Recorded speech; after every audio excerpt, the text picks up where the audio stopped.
Wait, so we actually now know what happens when you die? Yep. There were studies done where they brought people into hypnosis, and here's how they described what death is like. First, they would describe floating above their body and being a little bit shook. Like, wait, I'm dead? And they look down and they actually see their body. At this point, whatever their belief is very important, because if they believe death is absolutely nothing, they're gonna be a little bit confused. And the first thing they realize is that free will still exists in this sort of state. So you're still on Earth, you're just kind of floating around, which means that yes, most people go to their own funeral. They actually go to their memorial service and listen to what people have to say about them. Why? I mean, wouldn't you? If you had free will, wouldn't you be curious about what people were saying at your funeral? And because you have free will, you can hang out here as long as you want. But eventually, everyone goes through the infamous Tunnel of Light.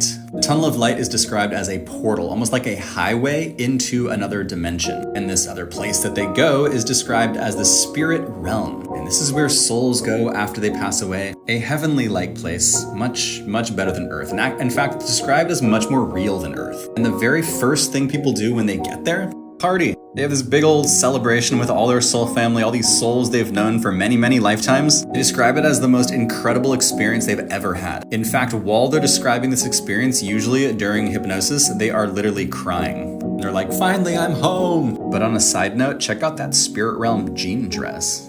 Here's where things start to get interesting. Also have free will here, so you can do whatever you want. People are described as recreating their childhood homes and reconnecting with souls they've known for a really long time. There's also some intimacy, and I mean like much more than Earth. When you meet one of your soulmates, you can merge with them. You get all up in their business, think of it like the best hug ever. But here's the cool part. When you're doing this mergy soul hug, you're actually able to see their lifetimes. So it's like this intimate experience where you can like enter their consciousness. After that, they describe going to this library, essentially this place where they review their last life. Like, how did I do in my last life? Did I learn some lessons? Did I grow? Did I evolve? Did I not? Because there's a lot of planning that goes into each life, so now it's time to review it. They describe being able to open these books and you go into them. That's like a book of your life. And you can go to any point in your life, you can see it from above, or you can see it from your actual eyeballs, and you witness again to learn from it. When they're describing this part, it sounds like they're trying to describe technology that doesn't exist. Like if someone 2,000 years ago is trying to describe an iPhone or an airplane. So after this, maybe you do this again, but eventually you're given the opportunity to choose your next life. You get to choose where you're born, when you're born, you choose your parents, you choose if you're gonna meet your soulmate, you make all these things called soul agreements. So that this next life is gonna be a life that you're gonna evolve and grow. So what do you need to learn in this next life? You're gonna set that up for yourself through these soul agreements or soul contracts. Keeping in mind you do have free will, so you don't have to do them. But a soul agreement might be to meet your soulmate at a specific place. Oh, also you have this soul family that you travel through time with, so you're gonna go back into Earth with a group of souls, like around 15 souls, to like your best friends, soulmate vibe, family members you absolutely love. They might be different roles in each life, but you travel through time with these different souls. There's also an interesting technology that's described in this part,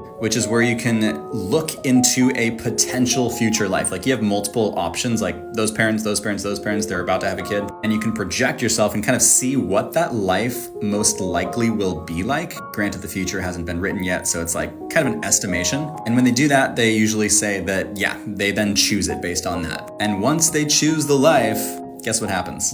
Back to Earth we go.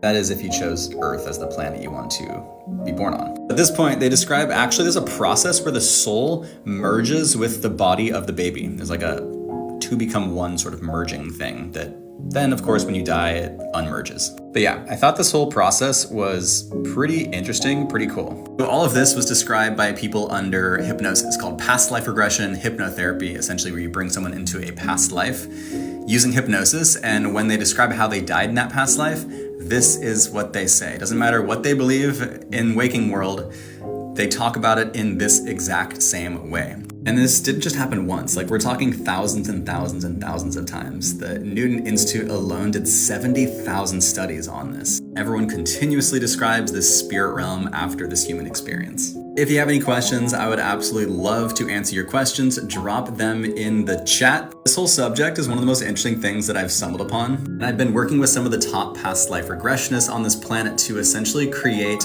audio hypnosis versions of their past life regression sessions. So one